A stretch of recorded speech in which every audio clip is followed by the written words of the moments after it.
dua orang dari Quraisy ini, siapa tadi? Abdullah bin Abi Rabi'ah dan Amr bin As, datang lagi ke Raja Najasyi, padahal sudah diusir untuk pulang.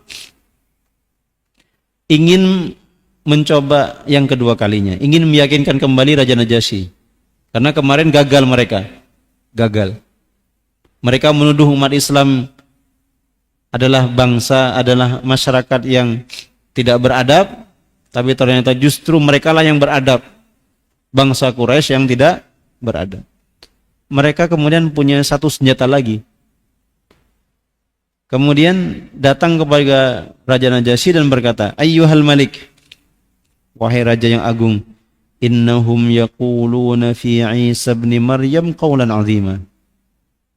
Tahukah Anda bahwa mereka ini, orang-orang yang Anda lindungi ini, mereka berkata tentang Isa sesuatu yang besar. Artinya tidak sama perkataan mereka dengan perkataan Anda tentang Isa alaihissalam. Raja Najasyi ingin mendengar langsung. Fa'arsala ilaihim. Kemudian dikirim utusan untuk memanggil kembali kaum muslimin. Datang lagi Ja'far bin Abi Thalib. Faqala Ja'far, setelah ditanya, "Hai Ja'far, apa pendapatmu tentang Isa alaihissalam?" Sebagai seorang muslim, kita harus menjawab gimana kira-kira? Kalau ditanya, Isa itu siapa? Ja'far menjawab, "Naqulu fihi alladhi ja'ana bihi nabiyuna Muhammad sallallahu alaihi wasallam." Kami akan menyampaikan seperti apa yang disampaikan oleh Nabi kami Muhammad sallallahu alaihi wasallam tentang Isa. Terus siapa dia? Yaqul, Nabi kami berkata, kata Ja'far, huwa Abdullah wa ruhu wa kalimatuh alqaha ila Maryam al-Azra'il Batul. Isa itu adalah hamba Allah, ruhnya Allah, kalimatnya Allah yang disampaikan kepada Maryam yang masih gadis, yang masih perawan, yang masih suci. فضرب النجاشي بيده إلى الأرض فأخذ منها عودا. Kemudian Raja Najasyi itu menghentakkan tangannya ke tanah, memukul tangannya ke tanah dan mengambil satu ranting pohon. Tsumma qala, kemudian dia berkata, "Wallahi ma 'ada Isa bin Maryam mimma qulta hadzal 'ud." Semua yang kamu sampaikan tentang Isa alaihissalam itu tidak ada bedanya dengan apa yang kami yakini.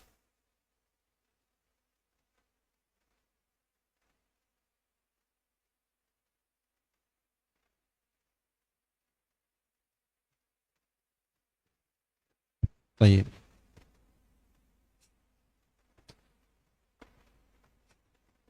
Tes. Jadi kata Raja Najasyi itu, apa yang kamu sampaikan sama seperti keyakinan kami, bedanya hanya sedikit sekali. Bedanya hanya seperti satu batang ranting kecil ini. Tidak banyak perbedaannya. Secara umum sama, bedanya hanya sedikit saja. Tsumma radda ilaihima hadayahuma. Kemudian Raja Najasyi mengembalikan seluruh hadiah yang diberikan kepada beliau dan memilih melindungi umat Islam yang ada di negerinya. Wa'adar rusul ila Quraisy khaibin. Dan kembalilah Abdullah bin Abi Hudzafah dan Amr bin As dengan tangan hampa. Tidak berhasil membawa kembali umat Islam yang hijrah ke Habasyah. Setelah sekian tahun umat Islam tinggal di pengasingan, terdengar kabar bahwa penduduk Mekah sudah masuk Islam. Karena tidak ada WA, nggak ada video gitu ya. Jadi kalau ada video langsung bisa dilihat di zaman itu. Jarak ribuan kilo atau ratusan kilometer dari Habasyah sampai ke Mekah, terdengar kabar bahwa mereka ini sudah masuk Islam. Akhirnya mereka kembali dari Habasyah menuju ke Mekah. Karena sudah tidak ada alasan lagi hijrah. Wong penduduk Mekah sudah masuk Islam menurut berita yang mereka dengar.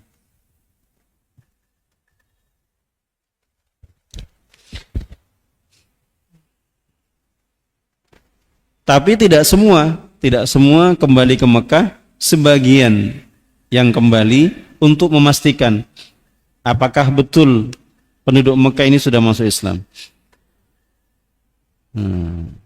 Yang kembali kurang lebih ada sekitar 30-an orang. Nah, di antara 30 orang yang kembali itu adalah Utsman bin Maz'un dan Abu Salamah. Ternyata ketika sampai di kota Mekah, penduduk Mekah belum masuk Islam. Penduduk Mekah itu masuk Islam nanti setelah Fathu Mekah. Lawang Nabi masih ada di Mekah. Nah, ketika sudah sampai di Mekah dan penduduk Mekah belum masuk Islam, apa yang terjadi? Yang Utsman bin Maz'un, Abu Salamah tentu terancam nyawanya kan? Karena terancam, minta perlindungan kepada siapa? Kalau Utsman bin Maz'un minta perlindungan kepada Al-Walid bin Al-Mughirah, minta perlindungan kepada ayahnya Khalid bin Walid. Kemudian Abu Salamah minta perlindungan kepada Abu Talib, paman Nabi Muhammad SAW, agar supaya keselamatan mereka terjaga, terlindungi dari keganasan orang-orang Quraisy. Jadi ikhwafidin rahimani rahimakumullah, apa pelajaran dari hijrah yang pertama ini? Kata penulis kitab ini, Syekh Ramadan Al-Buti, beliau mengatakan minimal ada 3. Ad-dilalatul ula, pelajaran yang pertama itu, innad dina, sudah insya belum? Belum ya? Lanjut dulu ya. Innad dina wal istimsaka bihi wa iqamati da'aimihi asasun wa masdarun likulli quwwah. Sesungguhnya agama dan berpegang teguh kepada agama Islam serta menguatkan pondasinya adalah prinsip dan sumber utama untuk mendapatkan kekuatan. Jadi kekuatan umat Islam itu tidak bertumpu kepada jumlah, tidak bertumpu kepada senjata, tidak bertumpu kepada dana. Meskipun semua itu dibutuhkan, tapi yang paling kuat sebagai sumber kekuatan, yang paling mendasar sebagai sumber kekuatan itu adalah keyakinan terhadap agama dan berpegang teguh terhadap ajaran agama. Nah itu. Karena kalau jiwanya kuat, fisiknya juga kuat. Tapi kalau jiwanya lemah, tidak ada keyakinan, keyakinannya rapuh, maka fisiknya juga rapuh. Orang yang berani maju ke medan perang, berjihad di jalan Allah, modal utamanya itu adalah keyakinan. Orang kalau ragu, meskipun fisiknya kuat, nggak berani dia maju. Apalagi kalau dia lebih cinta kepada dunia daripada cinta kepada Allah dan Rasulnya. Meskipun senjatanya canggih, tapi kalau mentalnya takut, imannya lemah, nggak akan berani dia maju ke medan jihad. Jadi modal utama kekuatan umat Islam itu terletak pada agamanya, pada imannya, pada syariatnya. Bayangkan umat Islam ketika di awal-awal jumlahnya sedikit, senjatanya terbatas, dananya juga terbatas, tapi kenapa sering menang ketika menghadapi musuh-musuh Islam? Karena kekuatan imannya, kekuatan keyakinannya kepada Allah Subhanahu wa taala. Nah, dzalika anna ad-din idza fuqida aw ghuliba 'alaihim lam yughni min wara'ihi al-watan wal man wal ard. Nah, karena agama itu kalau hilang atau agama itu kalah atau lemah, maka sebanyak apapun harta, sebanyak apapun senjata, sebanyak apapun orang atau jumlahnya, tidak akan bisa memenangkan suatu pertarungan. Kenapa ya? Karena sumber utama kekuatan umat Islam itu adalah kekuatan iman, keyakinan kepada Allah Subhanahu wa ta'ala. Dan ini terjadi di seluruh masa, di seluruh generasi, baik itu sejak zaman Nabi Nuh alaihissalam, zaman Nabi Adam, Nabi Nuh, sampai kepada zamannya Nabi Muhammad sallallahu alaihi wasallam. Walidha faqad kana min ususid da'wah ila Islam at-tadhiyah bil mal wal watani wal hayati fi sabilih. Tapi setelah imannya kuat, untuk mendakwahkan Islam butuh apa? Butuh pengorbanan. Apa yang dikorbankan? Bukan imannya yang dikorbankan.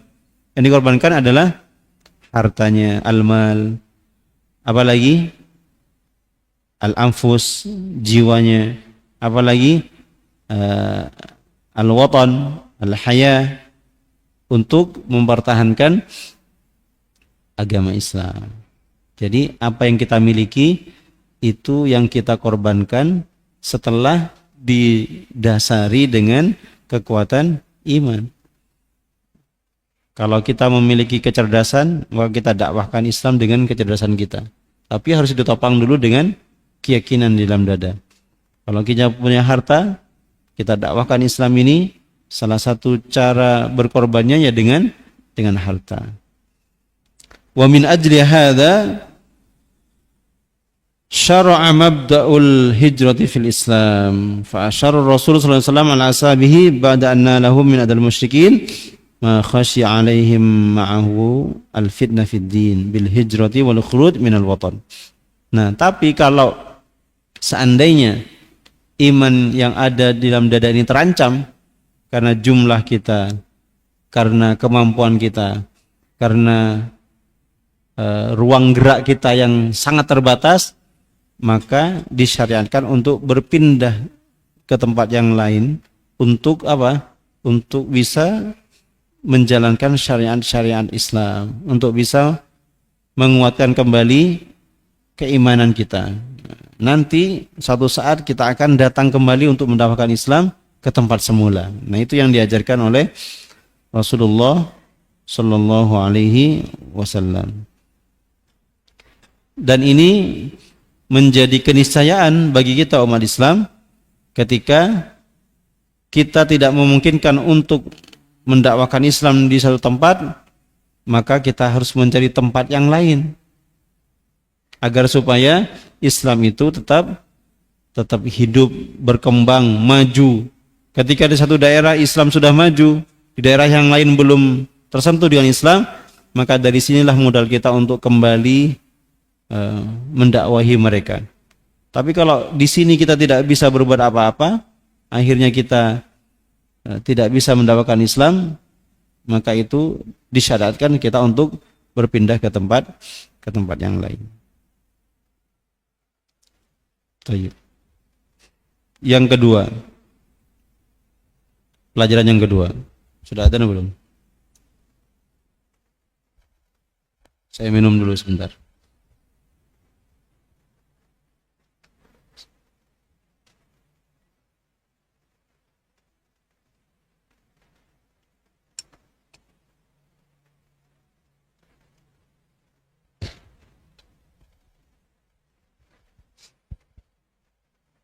Lanjut dulu atau adzan dulu?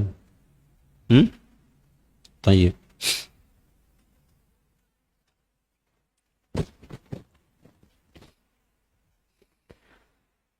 Pelajaran yang kedua, ad-dilalatu tsaniyah. Wa na'khudhu minha haqiqatal 'alaqah al-qa'imah bainama ja'a bihi sayyidina Muhammad sallallahu alaihi wasallam wa sayyidina Isa alaihi wassalatu wassalam. Faqad kana an-Najashi ala dini Isa wa kana mukhlishan wa sadiqan fi nasraniyatihi Pelajaran yang kedua, Raja Najasyi ini meskipun agamanya Nasrani, mengikuti syariatnya Nabi Isa alaihissalam, tapi dia orangnya jujur, mukhlis, ikhlas dalam agamanya. Apa bukti dia itu jujur? Apa buktinya dia ikhlas? Dia membenarkan apa yang dikatakan oleh Ja'far bin Abi Thalib. Bahkan dia mengatakan apa yang disampaikan oleh Ja'far itu sama seperti apa yang dibawa oleh Isa bin Maryam.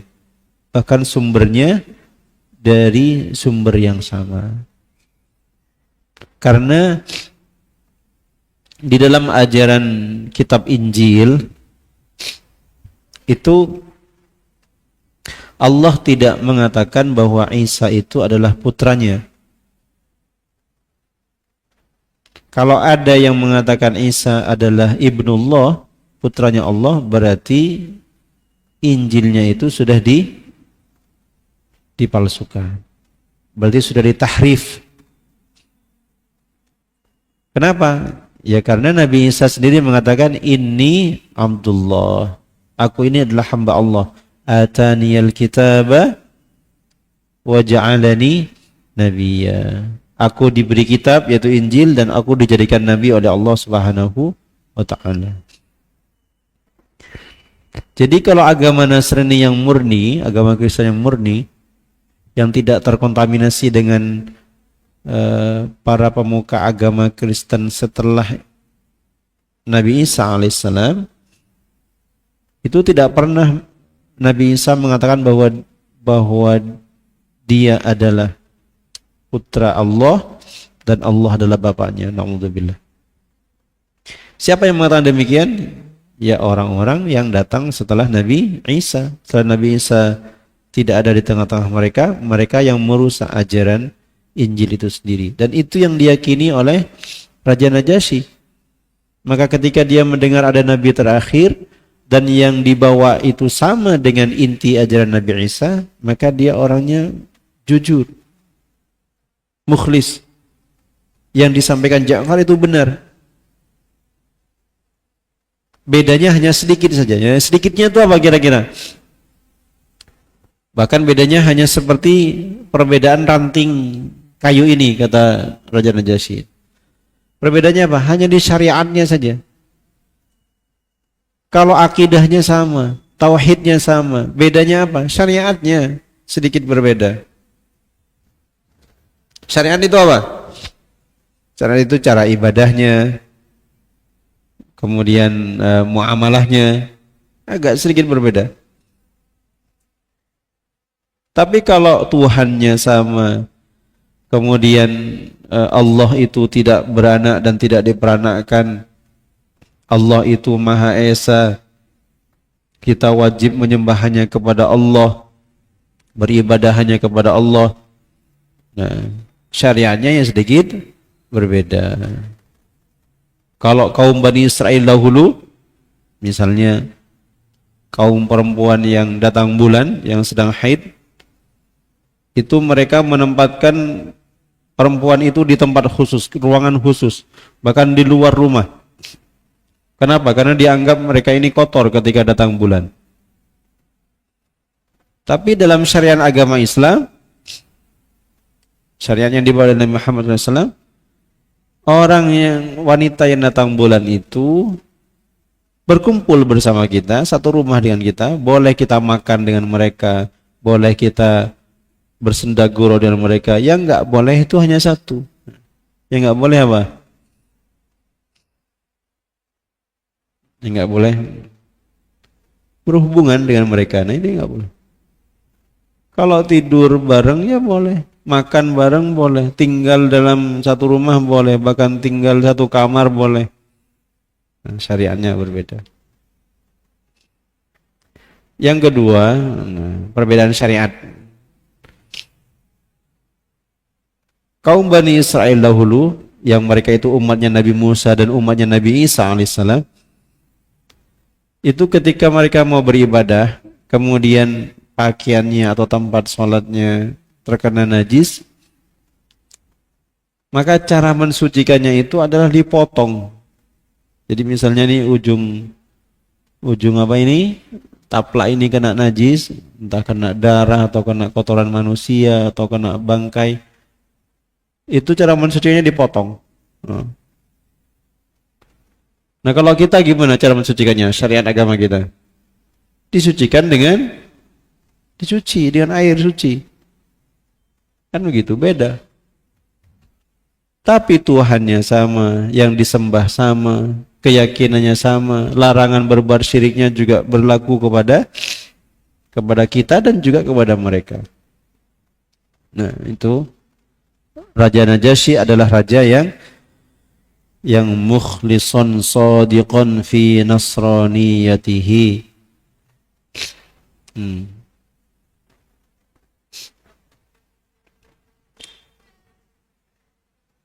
Baik. Yang ketiga setelah adzan Isya insyaallah.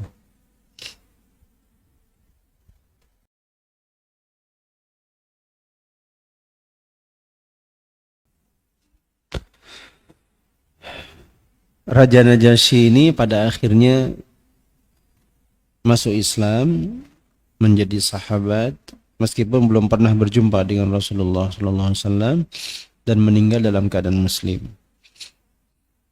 Buktinya adalah ketika terdengar kabar Raja Najasyi ini meninggal, Rasulullah salat gaib dari Madinah menyolatkan Raja Najasyi yang ada di negeri Habasyah.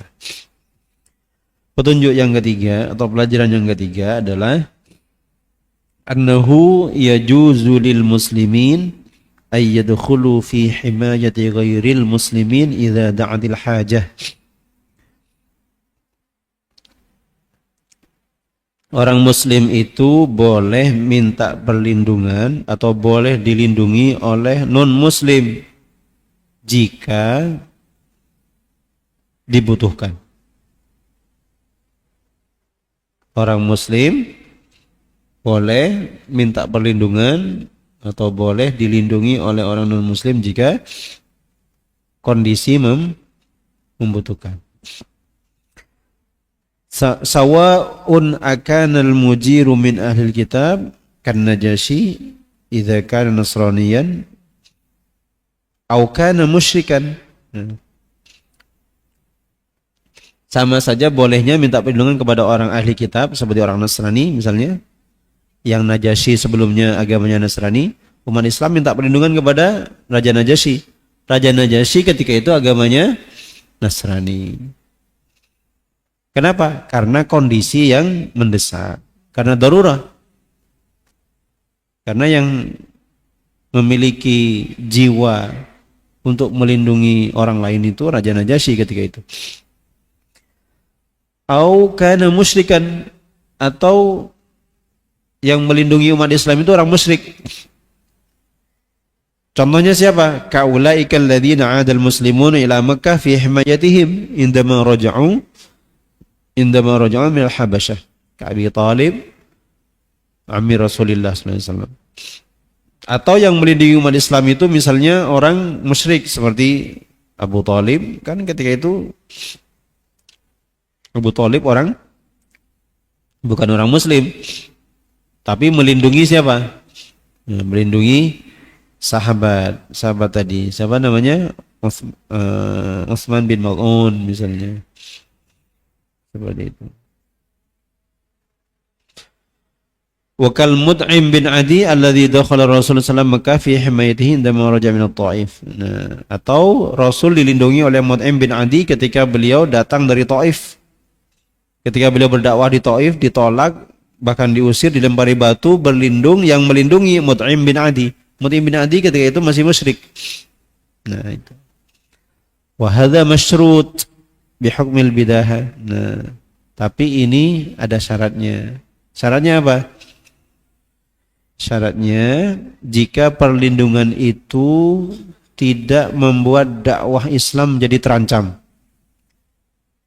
Kalau sekiranya kita dilindungi tapi syaratnya dakwah harus berhenti, nah itu nggak boleh.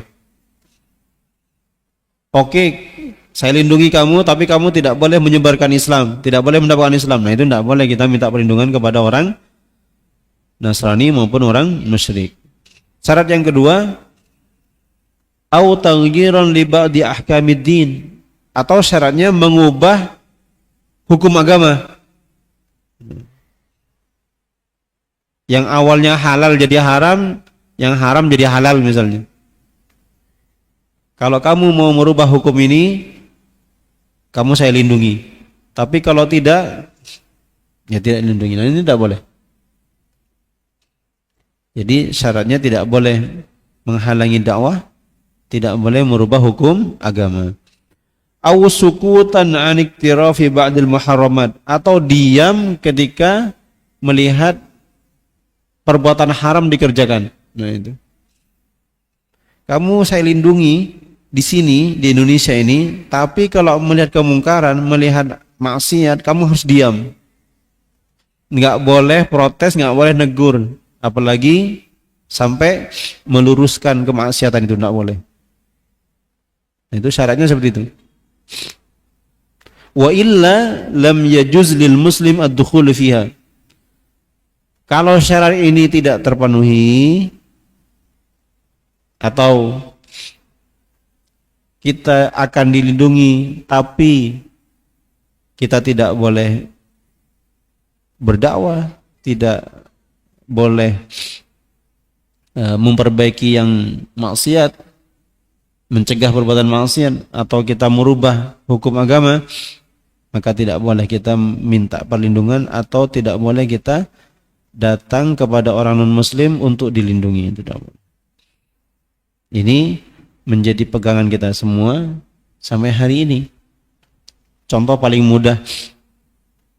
Nah, ini sensitif sekali.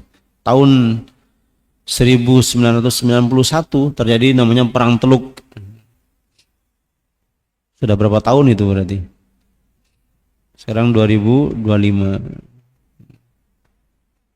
Ya banyak tahun lah, hampir 30 tahun. Ketika itu terjadi Perang Teluk. Perang Teluk itu perang antara Irak dan pasukan multinasional, pasukan beberapa negara, Amerika, Inggris, Perancis dan sekutu-sekutunya bersatu, berkoalisi memerangi Irak.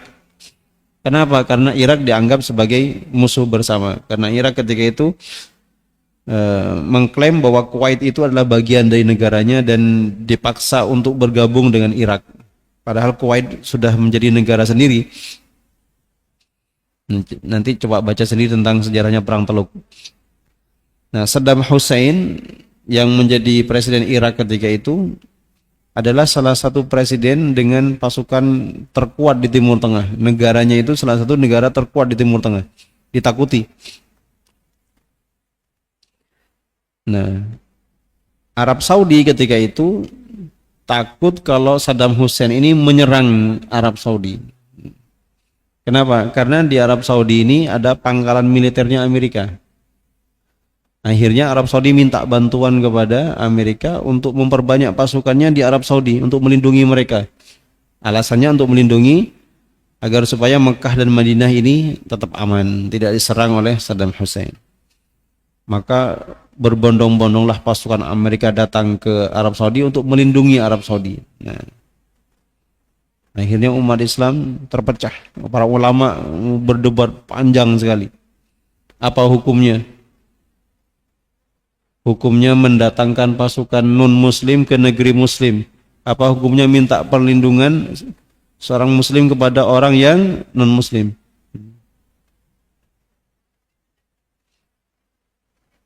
Apa hukumnya? Kalau terancam, terpaksa dan tidak bisa mempertahankan diri, atau kesucian Mekah Madinah tidak bisa dijamin, nah, itu kondisi darurat. Kondisi darurat bagi orang yang setuju dengan sikap pemerintah Arab Saudi mengundang tentara Amerika untuk melindungi negara mereka. Salah satu pendapat yang membolehkan seperti apa yang disampaikan oleh Syekh Ramadan Al-Buti ini. Wallahu a'lam.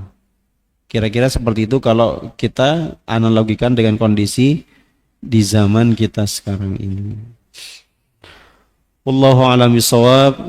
Kita lanjutkan di pertemuan yang akan datang. Enggak usah tanya jawab ya. Disimpan dulu pertanyaannya untuk pertemuan yang akan datang. Terima kasih atas segala perhatian. Mohon maaf kalau ada kekurangan. Subhanakallahumma wabihamdik asyhadu an la ilaha illa anta astaghfiruka wa atubu ilaik. Wassalamualaikum warahmatullahi wabarakatuh.